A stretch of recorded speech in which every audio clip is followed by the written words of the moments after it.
is I, Kenneth the K-Rock Klein, with episode 46 of Krocking, Locking, and Dropping with the K-Rock. And wow, folks, it's been a while since we last did this episode, unless you decide to say that 2 weeks isn't even worth a while. Hey, it's been a couple of weeks, okay? And the reason why I didn't have an episode out last week was really for the obvious reason. It was Thanksgiving week, and I didn't really have enough time to put together an episode last because I have a lot of things going on. So I'll get to my Thanksgiving, what I did during that period in just a moment. But for right now, we got a couple of things that I would like to preview for this episode of Krocking, Locking, and Dropping with the K-Rock, which, by the way, you can subscribe to on my YouTube channel, KWCLINE 91. That's KW Klein 91 on my YouTube channel, and also to Spotify and to Podbean. That's where I put out all my podcasts and episodes from a visual and audio perspective. So that's where you guys can find me on these channels. And hey, listen, I know it seems like I'm not getting much, even though I'm putting out most episodes. But hey, if you guys are able to find me sometime down the line in the future and you like what you hear, just feel free to comment. And also just let me know things I can work on and improve on for this podcasting. I'm just trying to do my best to be the best in the business. And I know it sounds hard, especially considering that, you know, I've been kind of going solo lately. So we'll see how everything picks up from that perspective. Now, having said that, we got a couple of things we need to talk about. The first thing that I will be discussing on this episode is the controversial quarterback hit from Azeez Shair from the Houston Texans. I don't know if I pronounced his name right. If I did, I apologize. Or if I did pronounce his name wrong, I apologize to him as well, and also to anyone that knows him or knows how to pronounce it. I try not to be as offensive. I try to get everything pronunciation right as I can. But anyway, he's got himself in some pretty hot water because yesterday he caused a hit that unfortunately led to Trevor Lawrence, the Jaguars quarterback, getting concussed. And, you know, it was a really bad look. And as of this moment, unless things change later on, the NFL is still looking into that. They're trying to decide what kind of punishment is going to be required. And I got my thoughts and opinions on that, which I will be giving out to you in just a moment. And then also, folks, we need to discuss, I got to tell you what, we have to discuss the NBA, the problems that the NBA is going through at the moment with all the ratings declining, but also why the Rockets an Oklahoma City Thunder game from last night, or a few nights ago, if you're listening in, has to be a game that should be considered a game that could possibly revive the NBA, in a sense. I don't know why I stuttered there for a moment there, but why that game could be the revival of the NBA. And what's certainly lacking that the NBA really needs to be focusing on, because the NBA is going through some serious issues at the moment. And so with that being said, you know, we got those two subjects that we're going to be discussing about as well. Now, for what I did for Thanksgiving, I wish I could tell you that, like everyone, or most everyone, I spent Thanksgiving with my family eating, well, whatever food I can find. I don't usually like Thanksgiving food unless, of course, it's like mashed potatoes or cornbread or pumpkin pie. That's probably what I like as well. I know it sounds kind of simple, and a lot of people prefer other things, but you know, that's just typical foods that I like in a sense. But I wish I could say I was spending time with the family over for Thanksgiving. Unfortunately, that was not the case, as I actually had to work around Thanksgiving because one of my sports teams at Lamar University had a tournament in New Orleans. We participated in the Big Easy Classic, and they had two games. They split both their games. They won the first game against Pacific, a team out of California, but then lost to Cleveland State. And Cleveland State's a pretty good team. I'll give them props. I mean, they obviously were off to a good start. I wish we could have played better, maybe make a game out of it, but, you know, it is what it is. We split the two games, and, you know, still trying to find our footing as far as getting ready to make a good run to potentially make the NCAA tournament by winning the conference tournament from the Southland Conference tournament, because in our conference, you have to win the conference tournament, not just win the regular season championship. If you win the regular season championship in the Southland Conference, you're guaranteed to go to a postseason tournament. But if you really want to make March Madness, you have to go win the conference tournament. And we tried that the last 2 years. It hasn't quite worked out, so we're hoping that the third time is the charm. But we still got a long ways to go before we can think about that as well.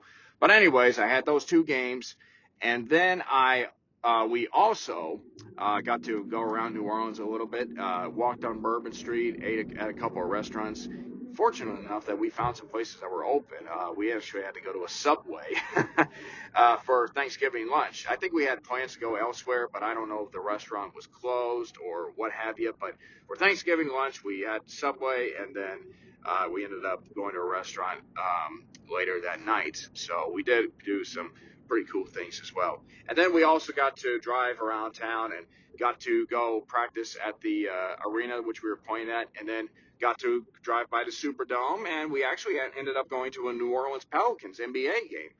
Pelicans, by the way, lost that game. I mean, they're having a really tough season. But, hey, it's a great night, good experience, and ended up getting, like, these plushy hats. They're like the shape of a pelican, like a pelican face for a mascot. At first, I thought they were one of those, like, snow hats that you could wear, like, on a snowy day, but they're actually, like, plush hats. So it's really interesting, these nice promotions. Like, if you get a chance to go to a Pelicans game, I mean, it's a nice arena, nice venue, and certainly, the team may be going through a little bit of a struggle now, but hopefully they can turn things around in the near future. But so definitely had a great experience for Thanksgiving, and looking forward to a wonderful, joyful Christmas season, because again, it's beginning to look a lot like Christmas. I'm trying not to sing here, folks, but it is time to celebrate Christmas. You can put up your lights, you can put up your trees, you can do all that. And folks, we are going to take a little bit of a break. When we come back, I give out my thoughts on the suspension or potential punishment for the Texans linebacker, Azeez Shair, who might be getting himself into some trouble. So stay tuned, folks. We'll be right back.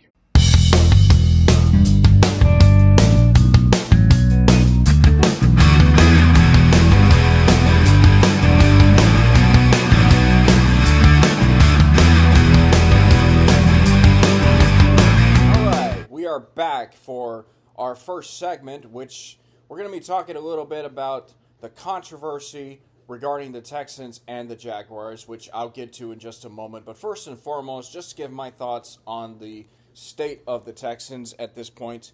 And I got to say, I am so glad that right now we are having a bye week this upcoming week, because I got to tell you what, 13 consecutive games of playing in the NFL before you get a bye is absolutely ridiculous. Because in my personal opinion, I think the NFL really needs to do a better job when it comes to scheduling games. Not saying get rid of the 17-game format. I'm not saying that. I'm basically saying, look, you need to put out some buys and have every team play bye games or have some bye games in the middle of the season. And look, 17 games, I would say around week 7, 8, and 9 is when you should start having teams having their bye week. And I know that's easier said than done, because the NFL has to do a lot with regards to filling in some games so that way everyone can tune in on Saturdays, Sundays, or Mondays and Thursdays, maybe not Saturdays unless it's later in the season. But ultimately, the NFL does need to work out and find a way to spread it out. Because I know that there have been some discussions that the NFL has been considering extending the season to having 18 games. And while I am a little bit mixed about that reaction, because I feel like 18 games is just too much, I do feel that if the NFL is going to go ahead and have 18 games in for the season, every team will need to have at least 2 bye weeks. And look, let's say that if you're an NFL team, you play the first 4 weeks of the season, then starting week 5, that's when you have your first bye week in a way. So then you might have some bye weeks either in week 5, week 6, week 7, depending on where your schedule is.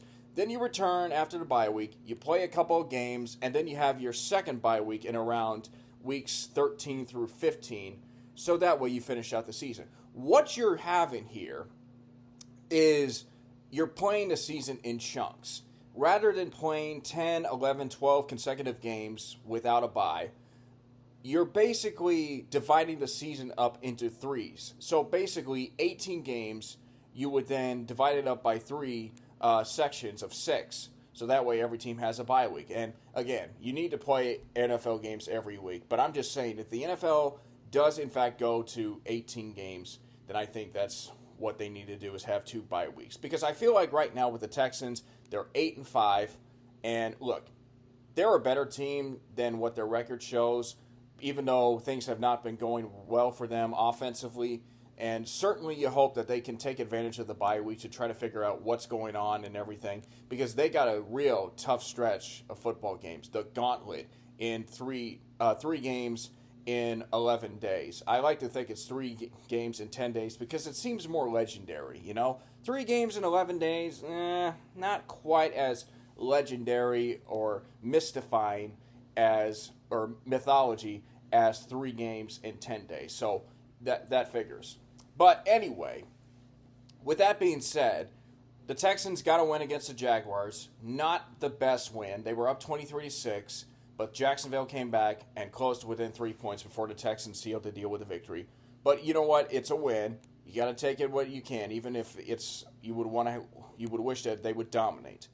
However, there is controversy regarding the game, and that involves what happened to Trevor Lawrence in the second quarter. Trevor Lawrence got the ball. He decides to scramble to his left side, and he sees an oncoming linebacker, or at least I think he saw Azeez Shair, and he decides to try to pick up maybe a couple more yards before he starts sliding late. And Azeez Shair, ends up clobbering him in a way, and it looked pretty bad immediately when you watched the play unfold. Afterwards, the Jaguars players on the field took exception to that. They knocked him down, and the next thing you know, you have this massive scuffle that takes place between the two teams, and referees had to break it up. Ultimately, Shair ends up getting ejected from the game, and now he is in a situation where he could be lost for some time because of that. So, here's the thing. At first, when you see that play live, you're thinking, okay, that is definitely bad. That is a bad look, without question, in the NFL. Because clearly the NFL is doing all they can to make sure that the quarterback is protected. Although, I would like to wonder, where exactly was the punishment for last year when C.J. Stroud got hammered against the Jets and was lost for some time? But that's a different story for another day. Now, the question, though, in my personal mind, or not necessarily a question, like the first thought I had was that's a bad look. But I have seen the angles of other angles of the play, and what I conclude from this is that it appeared to me that the forearm of Shair did not necessarily hit him in the head, but it actually hit the chest and the neck area, which led to Lawrence getting hammered on the play, or hitting his head on the turf. And it's a bad play when you look at it either way. Now, I can't say for sure that this was an intended play. And I know fans are going to say, well, it was definitely intentional, this and that. He tried to hurt him and all. And look, I don't think any NFL player has intentions of hurting anyone. Unless, of course, that it's a different story. And I don't think this was a case where he was trying to hurt someone. Yet, I am aware of the fact that he's had some previous encounters and altercations in the past, which has led people to, believe otherwise. So, in a sense, I understand where everyone's coming from. In fact, if I weren't a fan of the Texans, I would be upset too. I mean, look, I'm upset that this happened. I don't want Trevor Lawrence to get hurt. I hope he's okay. And I know that he has since, tweeted out saying, hey, that he was doing better. And I hope he continues to get well. I'm not sure when he's going to return to the field. But I do think it was a very bad play. I just think I don't think it was intended to be a bad play, but it does look bad. I mean, there's no denying it. There's no way you can say, oh, it's not a bad play. Oh, it is a bad play. It was terrible. It was rough. It was kind of dirty, even though it was unintentionally dirty, in my opinion. But either way, Shair did cause a lot of chaos and did cause that play. And he is likely going to be suspended for a couple of weeks. Now, I don't know how long he's going to be suspended for because the Texans have 4 games left. As of now, the NFL has not come out with a rule or a decision. They are looking into that, and we are going to be hearing about a decision in a matter of time. Now, I don't know if that's going to be at the time of this podcast. Again, this podcast was done a day or a few days before a decision is announced. So more than likely, as of this podcast, we might be hearing about a decision or the result of it tomorrow, depending on when they get it out. And again, the Texans don't play this week, but next week, that's when they resume their season. So the way I look at it, I know that there was that issue with Shair against the Bears where he punched a guy on the sidelines, but he sort of got away with it. And most people would definitely agree with that. This time, I don't think there's any question. There is no way that Shair is going to be getting away with this. He is going to be suspended. He is going to be fined. It's just a question of how long is it going to be. And in my personal opinion, I would say at the very least 2 games. The reason why I think it's 2 games is because even though I don't believe the play was intended to be dirty, even though it does look that way. Because again, he didn't hit him in the head. He used his forearm, which was a little bit too much of an excessive play, which did lead to Trevor Lawrence getting his head hit on the turf. The fact remains that the NFL needs to make a statement here. The NFL has to say, look, this cannot happen. And we're trying our best to protect the quarterbacks. We're trying our best to make sure that there are no concussions. We're trying to limit that. We're taking this very seriously. This is punishable. So I'm sorry, you have to be suspended. I know you probably are going to say you didn't mean to, you didn't intentionally mean to, but you did, so we're going to suspend you. That's the way it's supposed to be. I think the NFL needs to do that to make sure that Shair gets the message and gets the point. But I also think that if the NFL doesn't suspend him, it's going to be a very bad look for the league because, again, you're going to have, they're trying their best to make sure that the message is clear. Now, it's hard because there have been some cases where players have, caused some, massive hits and have not gotten fined or penalized for that, although that is pretty rare to see because nowadays, if somebody were to commit a hard hit on a quarterback, you're getting penalized at the very least. Worst thing, you're getting ejected from the game. And that was the right decision for the NFL to eject him, even though, well, you know what? I can't say it. I just can't keep finding excuses. Look, I'm a Texans fan, all right? I hate that it happened to one of our guys that caused a hit. But I know he has to be suspended. And he does deserve to be suspended because I feel like there's just no way around it. You cannot keep this guy in the game. I would be very surprised if he were not suspended. If he's not suspended, then that is the biggest shock. Because clearly, it would be strike 2 for Zaire. He got away with the near punch against the Bears a couple weeks ago.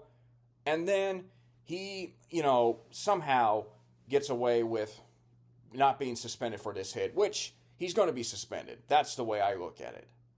But it's so frustrating because I know that the Texans have basically said or have told the media and the press, look, they stand by their guy. He wasn't trying to be make a dirty hit and all that, even though it looks pretty bad. And D'Amico Ryans was quoted, talked about it in the comments in the media where he basically defended the player and say, look, the onus is on the defender because you have a quarterback that is basically trying to get, some extra yards. And the defender, you're not trying to hurt the guy, but at the same time, the defender is in a very difficult situation with, how are you supposed to make the play and this and that? I mean, I'm not necessarily sure if that's exactly what, was basically said. Try to look up the quote here.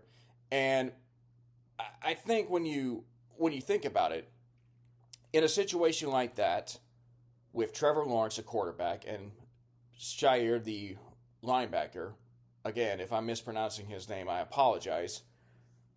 It's a no-win situation for the linebacker because the quarterback is basically, taking advantage of a rule that is there to protect them, which is a good rule, but, the quarterbacks are obviously told you need to slide, in case, you see someone coming and you're about to get hit. Well, sometimes as a quarterback, you might think, okay, I want to get that extra yard. I mean, I need this extra yard to get the first down or keep this drive going here and all that. And you get a little too greedy, but at the same time, you obviously know. So you're thinking, okay, I get this opportunity.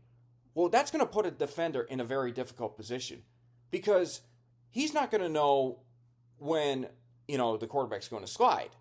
He's obviously trying to figure out when's the right time to go down low to make sure, number one, you don't get yourself in a very bad position, to cause the hit. And, again, I think he mistimed it. I think what you had here was a case where Shair believed that Lawrence was going to go a split second behind if he, started to go down. So he tries to go down a little low to tackle him, but by this point, Lawrence is already in the process of sliding, and that's what ultimately led to the incident in question. Look, I can't judge based off what I've seen. And it's hard to really tell because everyone has different opinions on the matter. Some people are going to say it's a dirty play, he's a dirty player, and he should be suspended for the rest of the season, which, look, I don't think he's going to get the rest of the season suspended. I would be surprised if he does, just because, I mean, it's not, I mean, there are a lot of worse things that could get you suspended for the rest of the season, but I do think it's going to be a multiple week suspension. 2 games, maybe 3, depending on how you look at it. And that's just the way I see it. Then you have other people that are saying, well, Lawrence kind of put himself in that position. He basically said that. He made the slide. He was trying to, pick up a couple of extra yards, and that's when he tried to slide, and that's when he put himself in that position, which I can kind of see it both ways, but that doesn't necessarily excuse the fact that he did get hit on the play. And ultimately, I do think that there will be a suspension coming to Shair, and I think at best it'll be 2 games, maybe 3. I mean, I would certainly hate for him to miss 3 because for the Texans, the gauntlet of games they have to play where they're going up against the Miami Dolphins, the Kansas City Chiefs, and the Baltimore Ravens, all within an 11-day span, which includes Christmas, I might add.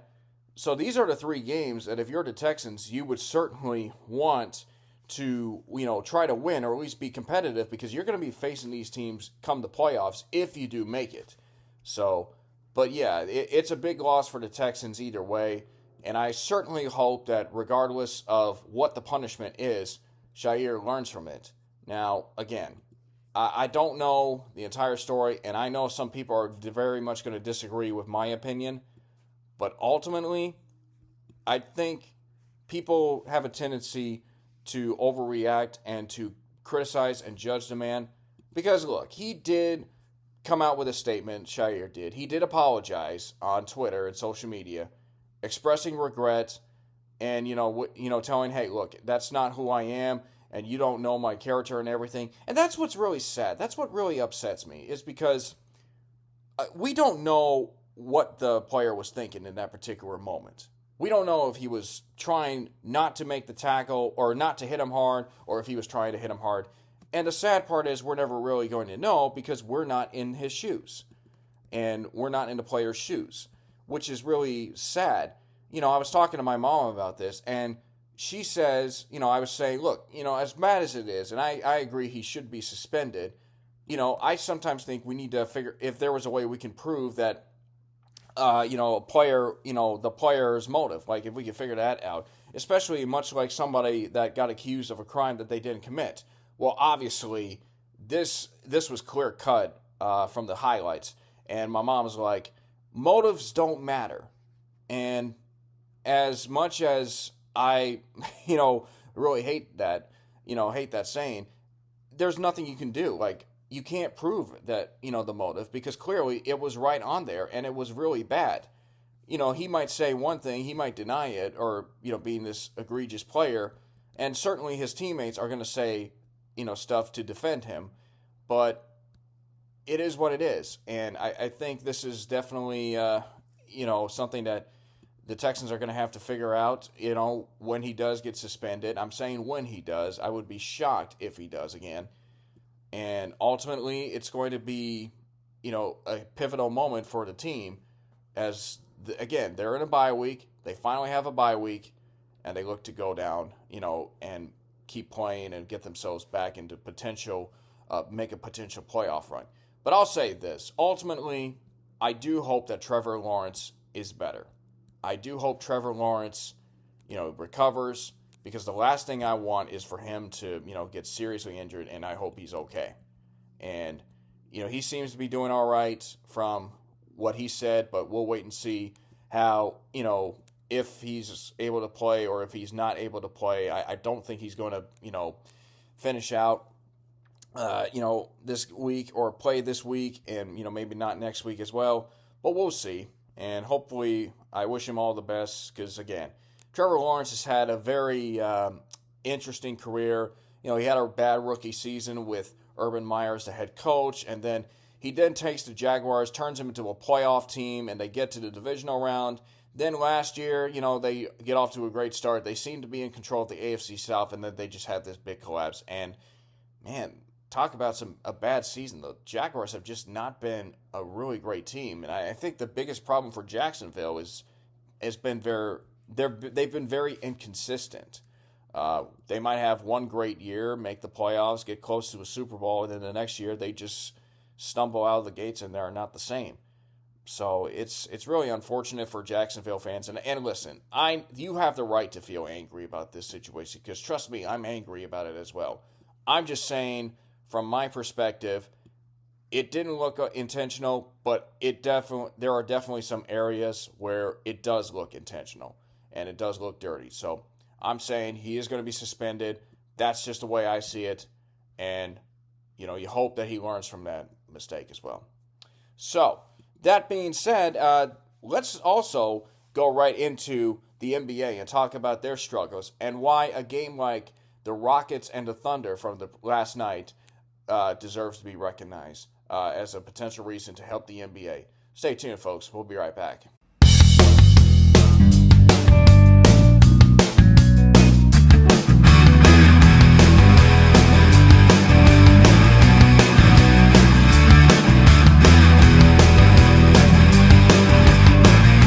Tell you what, folks, a couple of nights ago, or as of the podcast, if you're listening in for the first time a few days later, or last night when I'm actually doing this podcast right now, the Houston Rockets and the Oklahoma City Thunder are the top two teams in the Western Conference. And while it isn't really surprising to see Oklahoma City as the number one seed, depending on how you look at the way they played last year, and certainly the guys they have, a team that could potentially get themselves to be a championship caliber team, you did not expect the same thing from the Houston Rockets, who were a team that was threatening to make the play-in last year before they kind of stumbled short down the stretch. But man, I tell you what, the Rockets they have to be the biggest surprise in the NBA. Well, maybe aside from the Cleveland Cavaliers, who started off 15-0 and have since kind of taken the top seed in the Eastern Conference for now. But man, what a great job by the Houston Rockets to win the game. It was a very back and forth, very exciting. Fred VanVleet, 38 points, a career high, and then Dylan Brooks, Dylan the villain, whether you love him or hate him, stepping up big, hitting a big shot, and then able to force a jump ball, leading to a little bit of a scuffle. Although the only disappointing part is there were no teams planting flags in the middle of the court. For those of you that don't understand the reference, there was a lot of flag planting in college football this past week, and it happened. Michigan did it at Ohio State, or tried to do it at Ohio State. I want to say that Arizona State had it happened to Arizona, or it might have been the other way around. But yeah, there was a couple of flag pointing games, and people were not too happy about that. Hey, I'm just saying, look, they're going to plant flags. If you don't want them to plant flags, you got to win those games. So, yeah, that's the way I look at it in a sense. With that being said, the NBA has a problem. It is declining in terms of, ratings. I mean, I'm reading an article right now from Sean Birch of Yahoo Sports, which is titled "Why the NBA's Ratings Are Down Big and Why Its New Media Partners Should Care." This is what he has to say. He says a month into the season, the NBA's ratings are down 28% on ESPN, though through November 21st. Meanwhile, the ratings for its games on TNT are flat at 1.8 million viewers per game, while ESPN is slightly behind at 1.77 million viewers per game. This comes after every major studio fell over itself vying for the rights to air NBA games this year, resulting in a $76 billion total deal. Now, what's behind the league's popularity decline? While it's tough to blame any one factor, analysts say the NBA has too many regular season games and lacks continuity, with players changing teams more frequently and teams changing uniform designs more often, which has confused and turned off some fans. The NBA's social justice focus, starting with Black Lives Matter, made the league a target for conservative pundits and turned off right-leaning viewers. And the league and its players have shown a penchant for not valuing the regular season enough. Coaches are still resting star players for long stretches to save them for the playoffs, which has further hurt fan engagement. I feel like all the reasons that have been said, have been mentioned here from some of these analysts are very fair and very valid.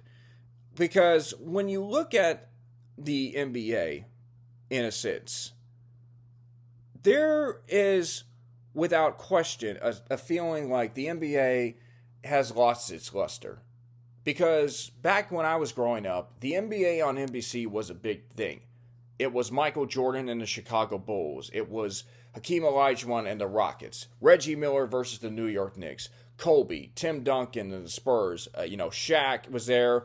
Obviously, you had some big games involving the Miami Heat as well as the New York Knicks, and also, other great teams that were thriving in the NBA on NBC era. And that was only for my entire 1990s and up to 2002, which is really sad because I feel like the NBA on NBC should have continued onwards.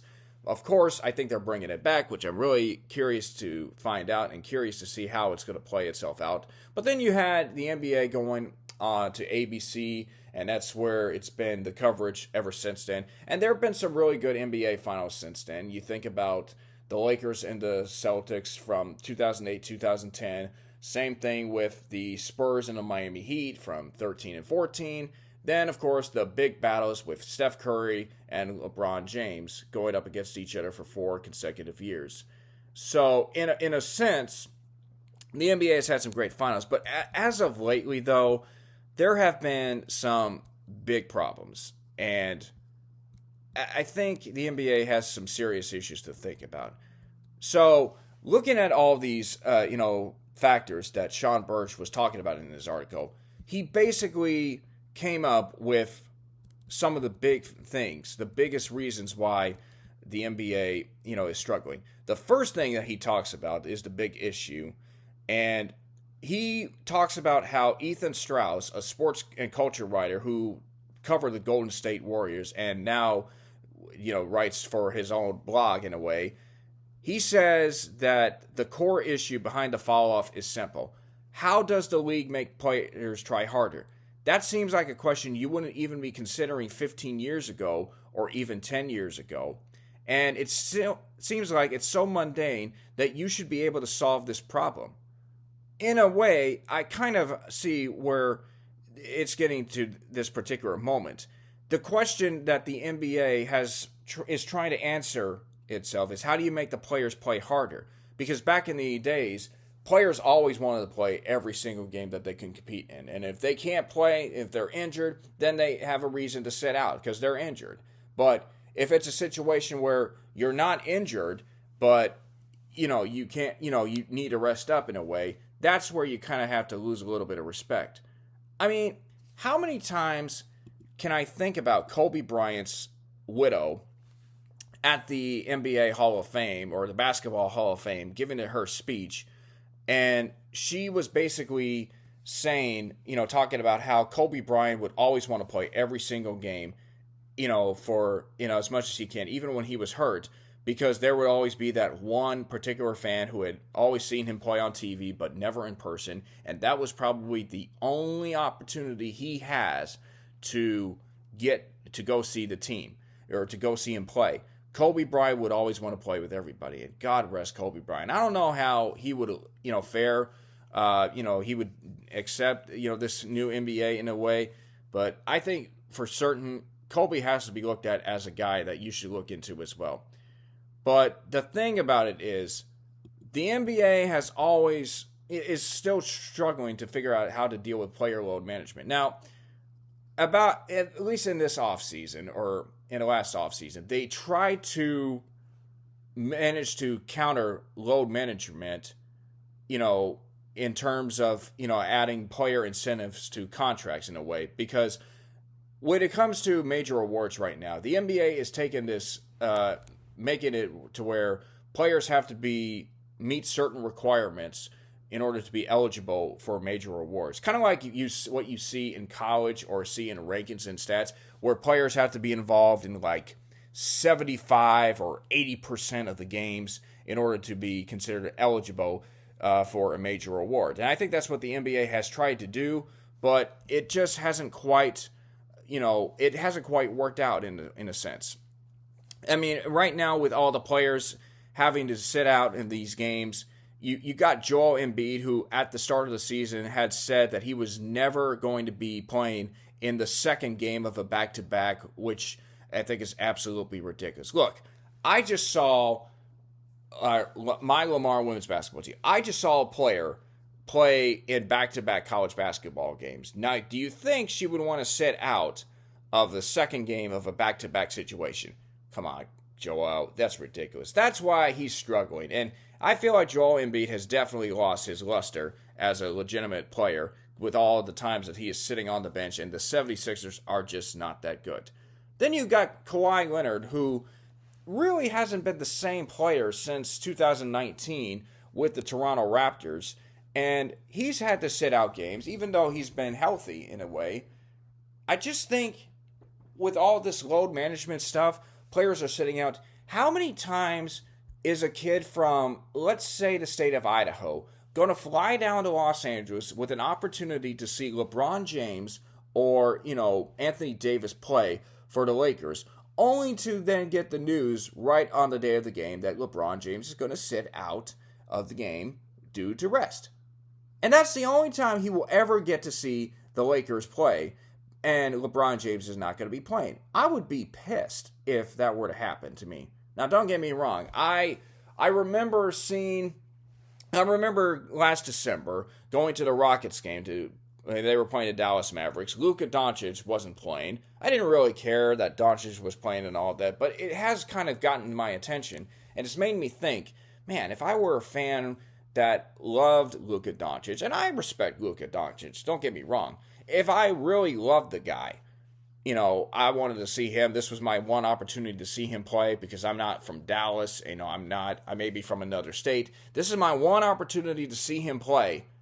And the time I get the chance, he's not playing because he's resting up. Or I don't know if he was injured or if he was just resting. But either way, I would be very disappointed and very upset. And I think that's what's hurting the NBA. Because in a sense, the players, I don't think, have appreciation for the regular season. How hard it is to play the regular season. Because it's an 82-game stretch, and the mindset is, well, it's just one game out of 82 and everything. It's not like it's going to hurt us in the long run, unless we're having a really bad game or, we're in a very tight situation. Like, if we're like the best team in the NBA, in the Western Conference, and we finish with 68 games, me sitting out for one game is not going to make a difference. I think that's what the NBA's players are caring about. the fact of the matter is, as long as you're not getting injured, you have an opportunity to set out at least a game or so, depending on when you want to, as long as it doesn't hurt your team and as long as it doesn't hurt your opportunity to make the playoffs or play in the postseason. Well, unfortunately, that could come to haunt the team that's fighting for a playoff spot. And the reason why that team missed out on the playoffs by one game was because that was the one game where the players sat out because of rest management. And I feel like the NBA, it needs to really address that situation because I feel like it's drawing away fans because of load management. That's the biggest factor. And players are not taking it as seriously as they should. So I do agree that the biggest issue is the fact that players are sitting out of these games. Then you have some other factors. You talk about the social justice movement, the Black Lives Matter situation after the death of George Floyd, where players, the games were being canceled as a way of protest and such. And then you have some other players that supported, potential presidential candidate Kamala Harris, which, again, it's their choice. It's who they support and everything. But how many people are going to, want to have a player that they grew up watching support someone that they may not necessarily like, but also that they may not care about politics? Why would you want to bring politics into something that shouldn't be a big factor? And it just makes no sense in a way, because I feel like in some areas politics and sports should not mix in a way. And I'm not saying there's anything wrong. Whatever you do off the court is your business, but when you're on the court, you really need to focus on the job and performing for the fans, whose opinions politically may or may not be something that you agree with. And I'm saying this from a fan's perspective. So the politics and the social justice movement is definitely, carrying about in a way. You then have the situation with the regular season, because there's a lot of games. It's 82 games, which compared to Major League Baseball, which is almost double the amount of games as well. Look, I don't want to say nobody really cares about the NBA, the full NBA season, unless it's like late April or late March, early April, when you start the playoff races, playoff seeding, positioning really takes into effect in a sense. But it's really hard to kind of keep up, because you might think, see a game one time in December, and you might think the team that wins the game, oh, that's the team that's going to win a championship. And you think, oh, that's the team that's going to win a championship. The team that's going to win the championship. The team's going to make the playoffs and everything. And then a few months later, you look at that same team that won a game, they might not be in position to make the playoffs. And you wonder what's going on. What happened? I saw this team that won this game, and you think, oh, they're going to win a championship. But no, they're actually not in position to make the playoffs. And that's where I feel like the NBA can lose its luster with all these games. I mean, it's a long season. 82 games is a long season compared to, again, Major League Baseball, where you have a series of 3 games or 4 games, depending on, where you play. The NBA typically has 3 games a week, 4 games a week as well. And the games that usually matter are the All-Star game, in some cases. But then again, the All-Star game has kind of lost its luster, and I know they're trying to come up with a new format where it's 4 teams, a 4-team tournament, which I don't know if that's going to work, but we'll have to give it a try and see in a way. But the regular season games are kind of too long. Then you have all this other type of games where you have the NBA Cup, which kind of has, hurt the NBA in a sense, because the NBA is basically saying, well, there are 2 champions this league. And, okay, so the Lakers won the in-season championship last year, but the Boston Celtics won the NBA Finals championship to end this season. So who's really the team champion? Who's really the real champion here? Because it's kind of hard, because you're doing it like a soccer-style format. I talked about this on my other podcast, where it felt like the NBA was going along with what European soccer teams do, where they'll play a regular season game for the league, and then the next game it's for, a tournament to win the European Cup, or the Cup to the best team in England or the best team in Germany, like of all the leagues involved, in the country in a way. And I think the NBA is kind of going with that, and that can draw some confusion as well.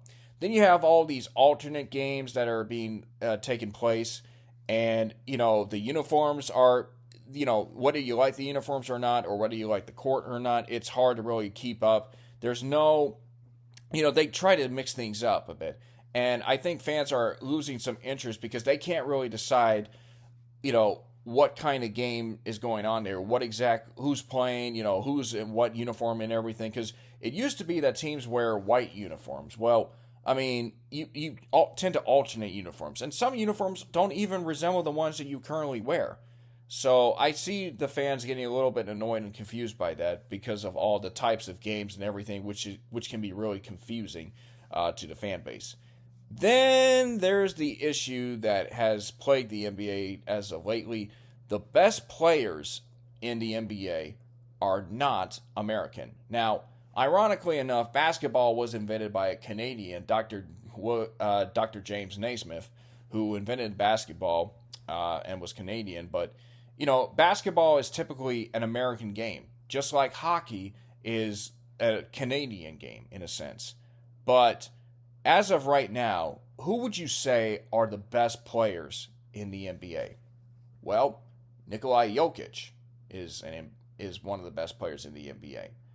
Luka Doncic is one of the best players in the NBA. And I think eventually Victor Wembanyama is going to be one of the best players in the NBA. What do these three guys have in common? They're not American. And we're starting to see a shift more towards the international players taking over the NBA. Like, I can tell you that the Houston Rockets, the best player arguably is Alperen Şengün. He's not American. And, I mean, basketball has tried to develop into an international sport, and a lot of fans around the world are watching the games to support the players that come from their home countries in a way, and there's nothing wrong with it. But the problem is, for the American viewers, there's not a single basketball player right now that has really captured the hearts of everyone. LeBron James is still there, but he's not even past his prime. Steph Curry is still there, but he's kind of starting to show signs of being on the decline, although we could still expect him to be a scorer. But aside from those two, who else is there? Like, I can't even think right now off the top of my head of an American-born player that has a potential to be a superstar caliber player. I just can't. I mean, the Oklahoma City Thunder's best player, the guy that was an MVP candidate, he was Canadian.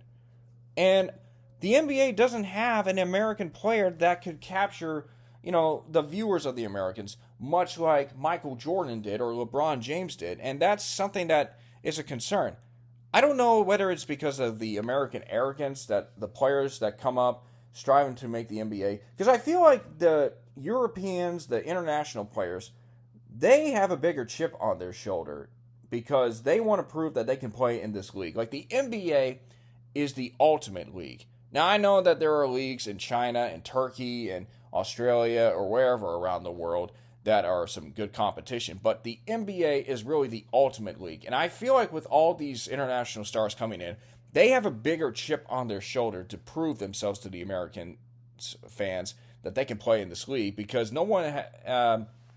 fans had never really heard about them before unless there had been some leakages from the media to the press, and that's drawn a lot of interest from the fans. Then, of course, once they get drafted, you start to wonder, okay, we know they're good in other leagues. Can they perform in the NBA?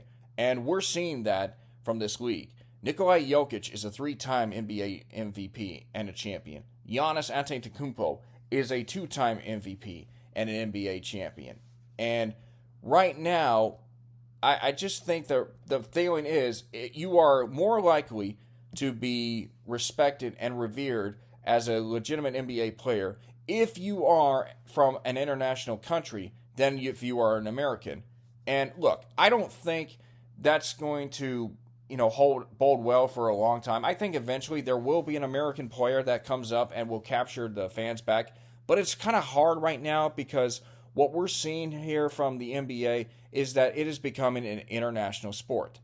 And the Americans won the gold medal at the 2024 Paris Games, but man, prior to that, the reason why you had to get those NBA players together was because they lost a tournament, and it wasn't even their best team.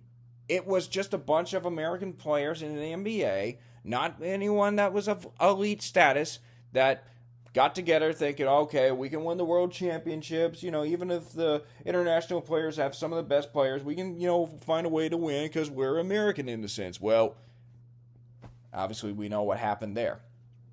And I think the biggest problem right now is clearly the Americans, are just not having someone step up. And I hope that changes. I'm not trying to be like someone that's against foreigners. I love Nikolai Jokic. I love Luka Doncic. And, Victor Wembanyama, don't get me wrong, I think he's going to be a really great player in a way. I just hope he doesn't, whatever happens, happens. But it's going to be really tough to root for him at times just because, he's with the Spurs and there's a little bit of a rivalry between Houston and San Antonio, though I love San Antonio as a city, and the Spurs are my second favorite team. But in a way, I just feel that there does need to be someone from an American perspective to draw interest. But right now, the biggest problems with the NBA are that there's the style of play. That's another thing I need to point out. The style of play is just not there. There are teams that are shooting three-pointers more so than ever in the NBA, and they're just taking a lot of bad shots. There's not any defense. How many times can you say that the NBA's best defense can give up 90 points per game?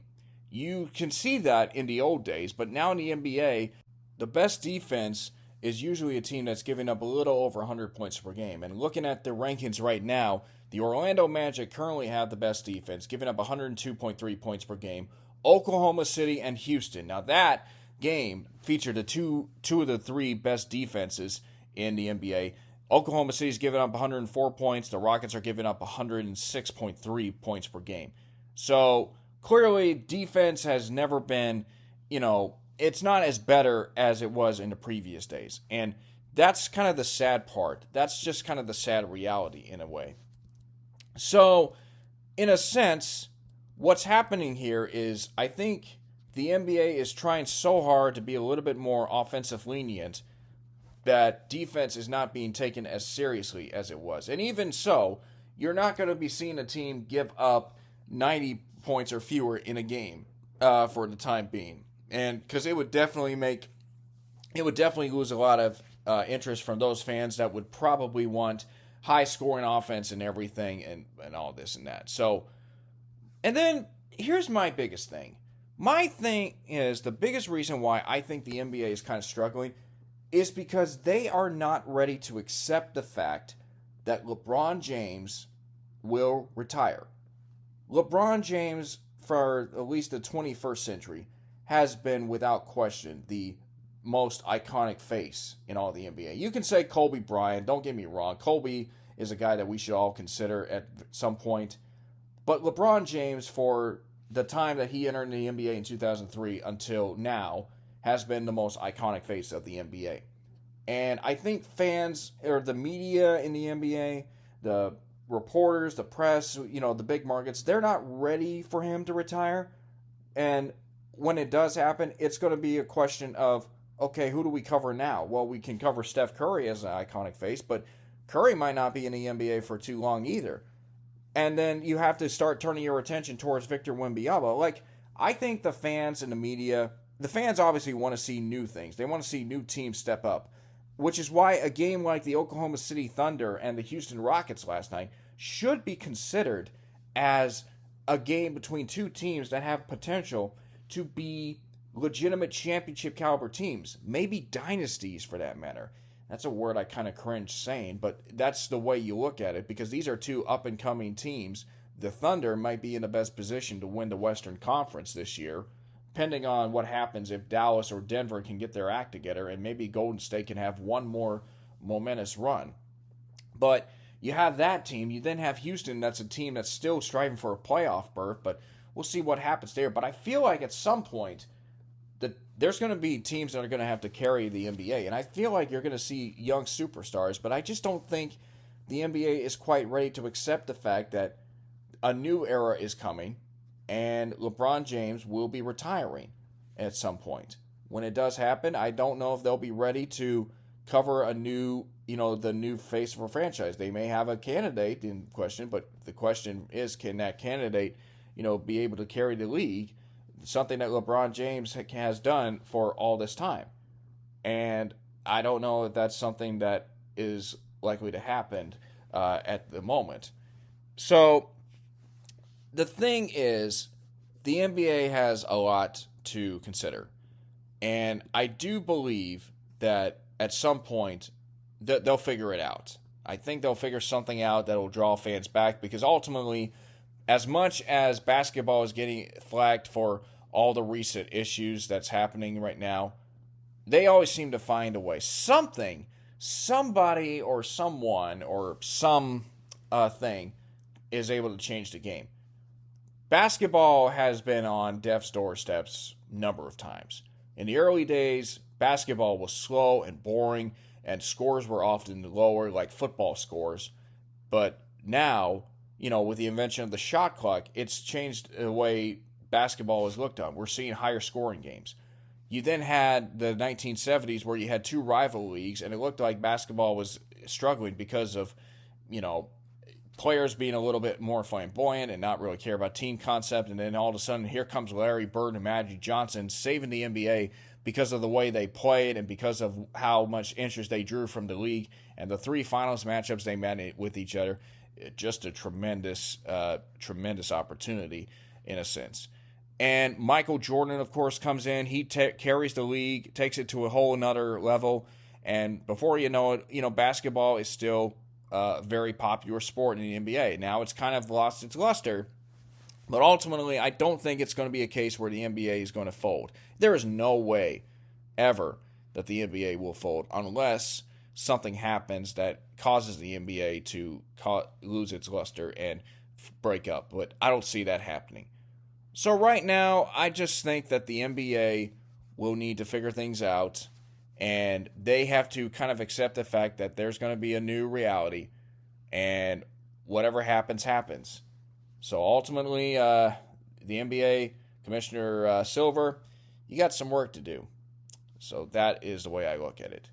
Anyways, folks, that is going to do it for this edition of Crocking, Locking, and Dropping with the K-Rock. And folks, I hope you guys can listen in, maybe give out your thoughts on what you think needs to happen in a way. So, folks, thank you very much for tuning in to this edition of Crocking, Locking, and Dropping with the K-Rock. And you can listen to this on my YouTube channel, KWCLINE91. And also, at the end of the day, it's also on Podbean and Spotify. So, folks, I hope you have yourselves a great week. And maybe I'll put out another episode later on this week to talk about some other things. So, until then, I will see you guys next time on Crocking, Locking, and Dropping with